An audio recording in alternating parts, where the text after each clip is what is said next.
Before we begin, make sure you're alone. Put on your headphones and turn off the lights.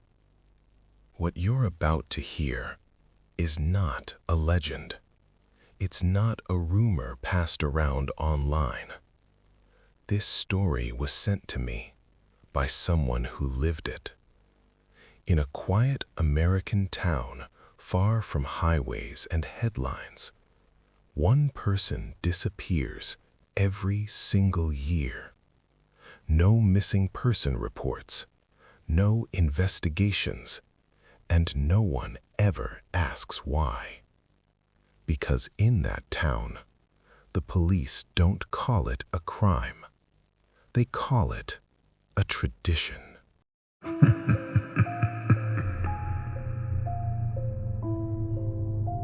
He told me the town looked normal at first. Nothing about it screamed danger. Nothing felt dramatic or cursed or wrong in an obvious way. It was just quiet.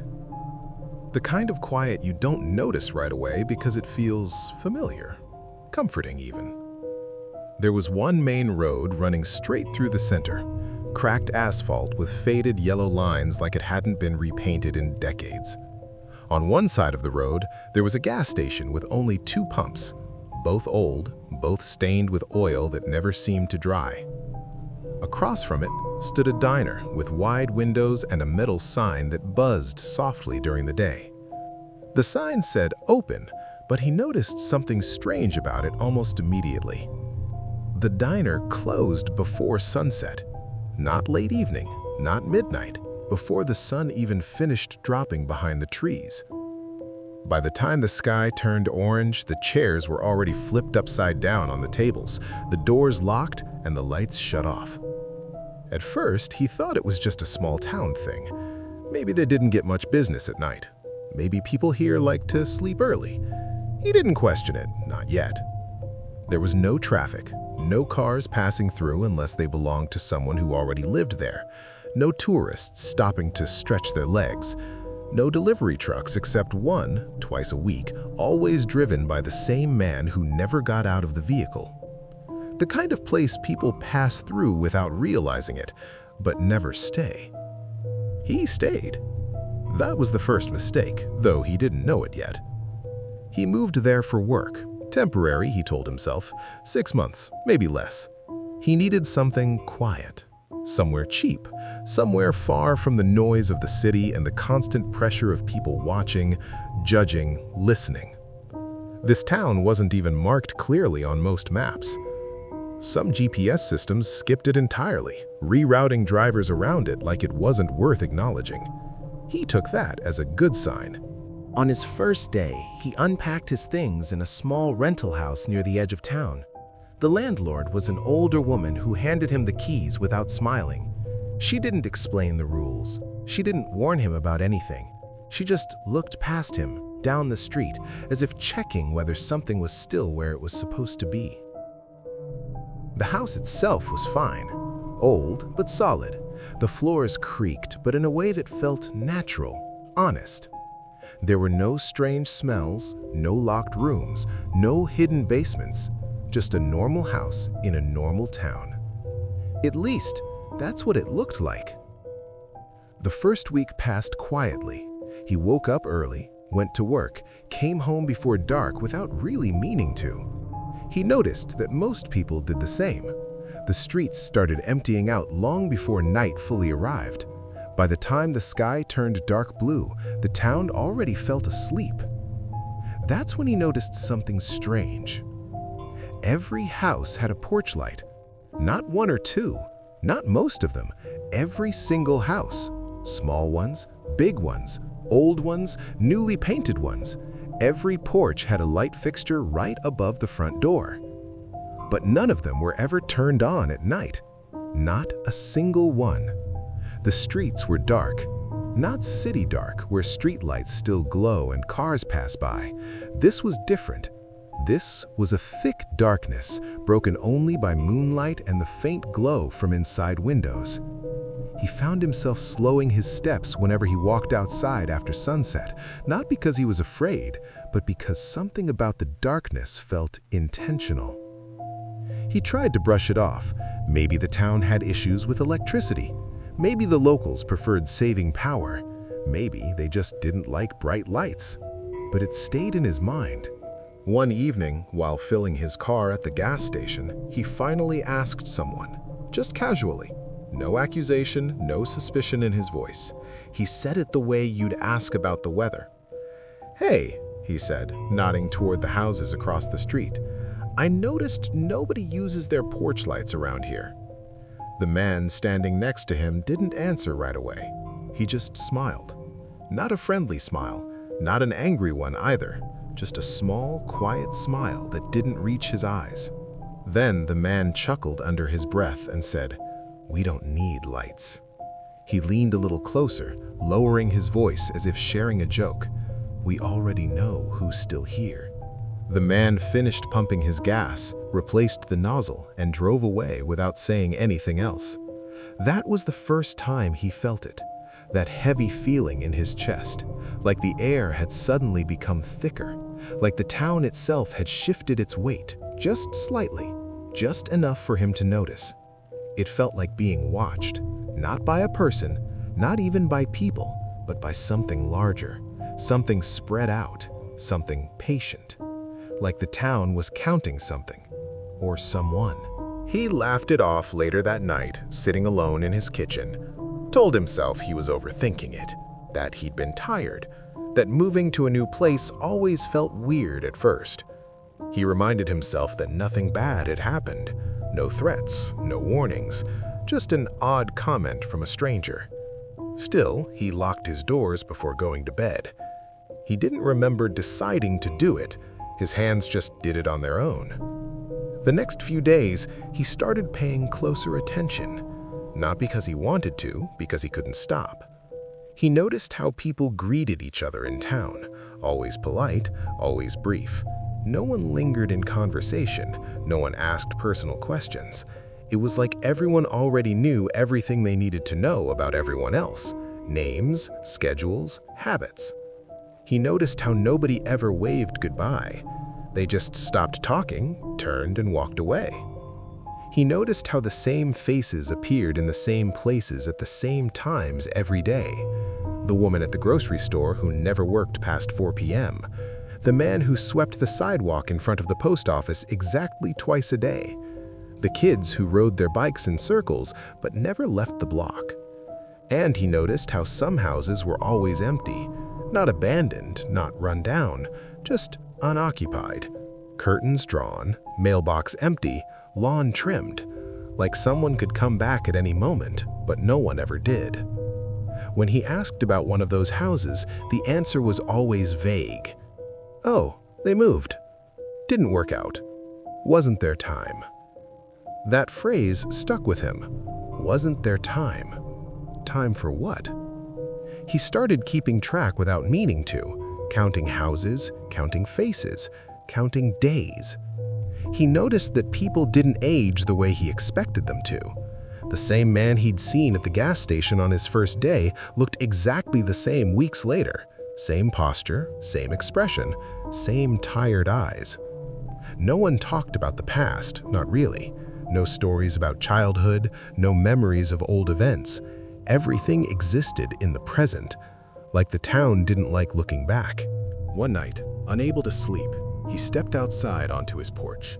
The air was cool, too quiet. He stood there for a long moment, listening. No insects, no distant engines, no wind through the trees, just silence. And then, a sound.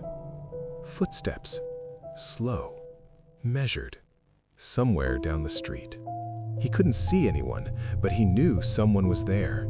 He felt it. The steps stopped when he moved, started again when he stayed still. He went back inside and closed the door gently, careful not to make noise. That night, he dreamed of lights turning on one by one, porch lights all over town, illuminating empty doorways, counting down, counting up. He woke up with his heart racing, the image burned into his mind. The next morning, he found a small piece of paper taped to his door. No name, no explanation, just a handwritten note that said, "You're settling in well." He told himself it was nothing, a welcome note, a neighbor being friendly. That's what small towns did, right? But he couldn't shake the feeling that the town was watching him now. Not aggressively, patiently, like it always had, like it always would. And somewhere deep down, though he didn't want to admit it yet, he understood something terrifying. The town didn't need porch lights, because it never lost track of anyone. He started working at the local library because it was the only place in town that needed extra help, and because it was quiet enough that no one asked too many questions. The building itself was old, older than most of the houses, with thick brick walls and narrow windows that let in very little light. Inside, the air always felt heavy, like dust had settled into the silence and decided to stay there permanently. The library didn't get many visitors. Most days, he spent hours alone between tall shelves filled with books that looked like they hadn't been touched in years. The computers were outdated. The sign-in sheet rarely had more than 3 names on it by the end of the day. It was the kind of job where time felt stretched, slow, almost unreal. That was where he found the newspapers. They were stored in the back room, stacked neatly in long, labeled boxes. Each box held a single year's worth of local papers, wrapped in thin plastic that crackled softly when he touched it. At first, he wasn't looking for anything specific, he was just curious. Small towns always had stories, old fires, accidents, crimes people didn't talk about anymore. He opened one box at random. The dates caught his attention immediately. Same month, same week, every single year. At first, he thought it was coincidence. Patterns are easy to imagine when you're bored. So he checked another year, and another, and another. His fingers started moving faster, flipping through pages, scanning headlines, obituaries, community announcements. That's when he noticed it. One name was missing.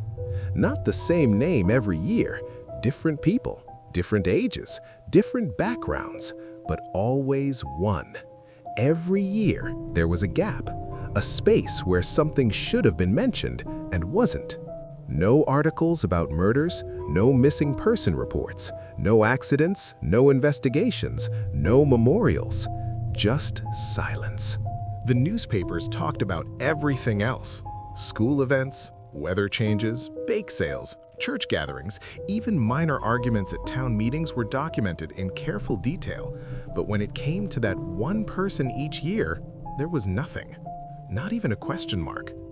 He felt a chill crawl up his arms, and he told himself to stop. He told himself it wasn't his business, that digging into the past never led anywhere good. But he kept reading anyway.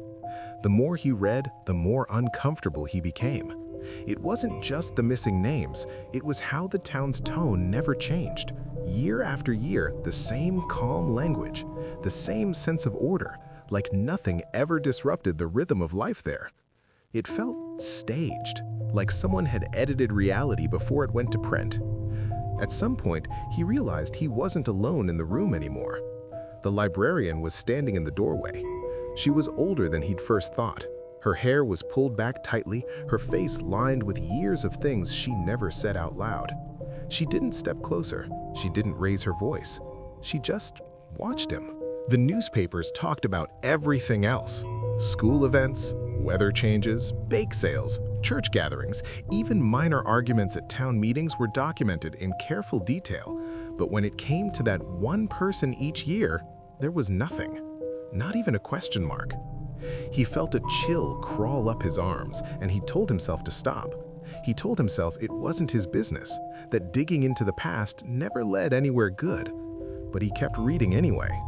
The more he read, the more uncomfortable he became. It wasn't just the missing names, it was how the town's tone never changed.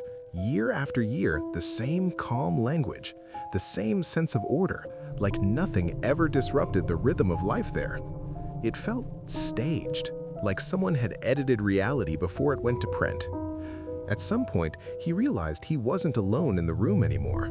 The librarian was standing in the doorway. She was older than he'd first thought. Her hair was pulled back tightly, her face lined with years of things she never said out loud. She didn't step closer. She didn't raise her voice. She just watched him. He asked her about the newspapers, trying to sound casual, like he hadn't just uncovered something deeply wrong. "Hey," he said, holding up one of the pages, "I noticed something weird in the old issues." She didn't answer. Not right away. She walked over slowly, took the newspaper from his hands, and closed it with deliberate care. Then she leaned in and whispered, "Don't read past that page." Her voice was low, shaky, like she was afraid of being overheard, even though they were alone. He wanted to ask more. 1,000 questions burned in his throat, but she straightened up, placed the newspaper back in its box, and walked away without another word. That night, he couldn't stop thinking about it. The silence in the records, the librarian's fear, the way everyone avoided talking about the past. It all connected in his mind like pieces of a puzzle he didn't want to finish. He went to bed early, hoping sleep would dull the edge of his thoughts. It didn't. Sometime after midnight, he woke up to the sound of an engine idling outside his house. At first, he thought it was just someone passing through, but the sound didn't fade. It stayed, constant, patient. He looked through the window. A police car was parked across the street. The engine was running. No lights, no sirens, just sitting there, watching. He stood frozen for a moment, his heart pounding so loud he was sure it would give him away. He didn't move until there was a knock at the door. Just one knock. Firm, controlled. He opened the door to find an officer standing on his porch. The man's face was calm, almost friendly. His uniform was spotless, his posture relaxed. "Evening," the officer said, "just making sure you're settling in." They talked for a minute, about nothing important, about the weather, about work. The officer nodded along, smiling slightly, like he was checking boxes in his head. Before leaving, the officer paused, then added casually, "You're not on the list this year." The words didn't make sense at first. The officer walked back to his car, got in, and drove away without another glance. The engine noise faded into the distance. The street returned to silence. He stood there for a long time, staring at the empty road. That was the moment it clicked. The disappearances weren't random. They were planned. The next day, he went back to the library, but the back room was locked. The newspapers were gone. When he asked the librarian about them, she claimed she didn't know what he was talking about. He checked the shelves again. Nothing. It was like the records had never existed. But he remembered, and that made him dangerous. From that point on, he noticed small changes in how people treated him. Conversations ended faster. Smiles felt forced. He caught people watching him when they thought he wasn't looking. He stopped being invisible. At night, he started hearing footsteps again, always slow, always measured, always stopping when he moved. He began to understand the rules without anyone explaining them. Every year, the town chose someone. One name, one absence. And as long as the choice was respected, the town remained quiet, stable, alive. The moment someone questioned it, the balance shifted. He stopped sleeping. He stopped unpacking. He started planning how to leave. But the town had already noticed him, and it was counting. A week later, the town held a festival. It was announced the same way everything else in town was announced. No flyers, no social media posts, just quiet conversations that somehow reached everyone who needed to know. When he stepped outside that morning, he could already smell food in the air. Fried dough, grilled meat, something sweet he couldn't name. Music drifted in from the center of town, slow and cheerful, the kind of tune that tried very hard to sound happy. People were everywhere. That alone felt wrong. He hadn't seen this many people gathered in one place since he arrived. Families walked together, children ran ahead, laughing, couples held hands.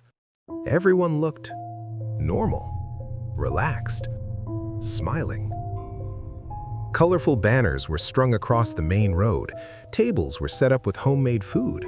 Someone played music on a small stage near the diner, which for the first time stayed open past sunset. The open sign buzzed louder than usual, like it was working overtime to convince anyone who noticed that this was a good thing. If he didn't know what he knew now, he might have believed it. For a moment, he almost did. He walked through the crowd slowly, careful not to draw attention. People greeted him as he passed. Not warmly, not coldly, just enough to acknowledge that he existed, just enough to keep him included. No one mentioned the missing house. It sat a few blocks away from the festival, dark and empty, curtains drawn, porch light off. The same house that had been occupied just days ago. The same house that now felt like a hole in the town's memory. No one talked about it. Not a single person asked where the family went. Not a single child pointed at it and asked questions. It was as if the house had always been empty, as if the people who lived there had never existed at all. He realized then that this wasn't just silence. It was agreement. The music played, people laughed, food was shared, and somewhere between the smiles and the noise, something invisible was being honored. A tradition. As night fell, the festival didn't slow down. The lights strung above the street flickered on, bathing everything in a warm glow. He noticed something that made his stomach twist. The lights were only above the festival area. Everywhere else, the town remained dark. The porch lights stayed off, always off. He left the crowd early, his head pounding. The happiness felt too loud, too forced, like a performance everyone had rehearsed for years. He walked straight to the police station, his hands shaking slightly, his heart racing not with fear anymore, but with anger. The police chief was alone in his office when he arrived, sitting behind his desk. Papers neatly stacked. A small framed photo turned face down, like it wasn't meant to be seen. The chief didn't look surprised to see him. "I was wondering when you'd come by," the man said calmly. That was when he lost it. He asked about the missing people, all of them. He asked why there were no investigations, no reports, no records. He asked why no one ever looked for them, why the town acted like they never existed, why the police protected silence instead of people. His voice cracked halfway through. He didn't care. The chief listened without interrupting, without defending himself. When the questions finally stopped, the room felt unbearably quiet. The chief sighed. Not tired, resigned. "This town survives because we respect tradition," he said. He leaned back in his chair, folding his hands together. His eyes didn't leave the narrator's face. "This place wasn't always quiet," the chief continued. "A long time ago, people came here and tried to make it something else. Bigger, louder, greedier." The chief leaned forward now, lowering his voice. "And bad things started happening. Accidents, fires, sickness, people disappearing without reason." He paused, letting the words sink in. "Then someone figured it out," he said. "This land doesn't like chaos. It demands balance." The chief leaned closer, so close their knees almost touched. "If we don't choose someone," he whispered, "the town chooses for us." The room felt colder. The chief explained it like it was common sense, like explaining gravity to a child. Every year, the town needed one person, someone who wouldn't be missed too loudly, someone who wouldn't disrupt the balance if they were gone. It wasn't murder, the chief insisted. It was maintenance. That word echoed in his head as he stood up and left the station without saying another word. Maintenance. That night, he didn't sleep. He packed his bags instead. He didn't pack carefully. He grabbed what he needed and left the rest. Clothes, documents, cash. He didn't bother with things that could be replaced. He didn't look around the house one last time. He didn't want to remember it. As he carried his bags to the car, the street was empty. Too empty.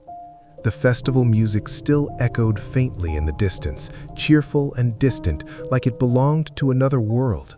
He started the engine. For a moment, nothing happened. Then the car came to life and he let out a breath he didn't realize he'd been holding. He drove slowly at first, afraid to draw attention. As he reached the edge of town, he glanced at the rearview mirror. That's when it happened. Every porch light turned on at the same time. Not one by one, not gradually, all at once. The town lit up behind him, revealing rows of houses, empty streets, and doorways that suddenly felt like eyes. The lights weren't bright. They weren't welcoming. They felt aware, not guiding him, not warning him, counting. He realized then what the lights were for. They weren't meant to show the way out. They were meant to confirm who was still there. His hands tightened on the steering wheel as he drove faster, refusing to look back again. He crossed the town line, the road finally merging into a highway, the darkness breaking into familiar noise and movement. But even miles away, he felt it, like something had marked him, like the town knew his name now.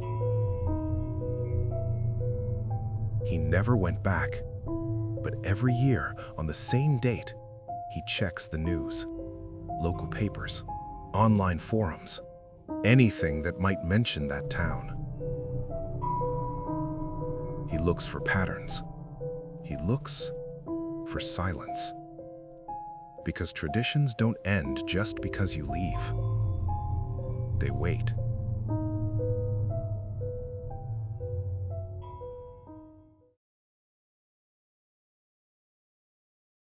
If this story made you uncomfortable, that means you were listening closely. If you enjoyed this kind of true horror storytelling, don't forget to like this video. It helps this channel grow quietly in the shadows. Share your thoughts in the comments. Do you think the town was protecting itself or feeding something much darker? Let me know what kind of story you want to hear next. Small towns, unexplained disappearances, or true stories no one was supposed to tell. And subscribe to the Whispering Shadows so you don't miss our next story. Because some places don't forget you when you leave. They just wait for the right year.